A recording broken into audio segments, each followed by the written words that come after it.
Alden Richard update and IG story ni Alden.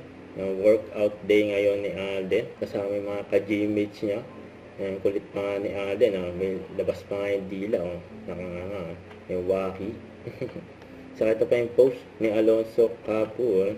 Sabi dito, proof that Kuya Alden Richards is the sweetest. Ayan, ganyan ka-sweet si Alden. Lalo na sa mga bata. Ayan, peace pa nga sila.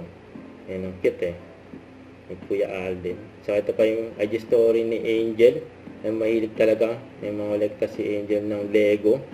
Kaya lagi niregaluhan niya ni Alden. Ayan, kapatid na si Angel. Ito pa yung interview kay Alden. Kaya parang sabi ko when this movie came out, and then I'm hearing a lot of good reviews, we should start an environment like that towards one another. We support each other. Siyempre sa bucket list ko rin yun to be first. Makatrabaho ko silang dalawa again, actually. At saka mabubuting tao.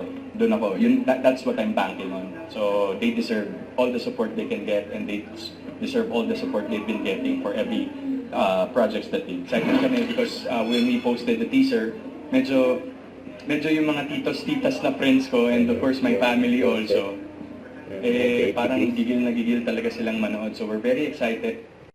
Don't forget to subscribe and click the notification bell for more updates. This is Richard the Antrim Vlog. Stay tuned for more videos. See ya.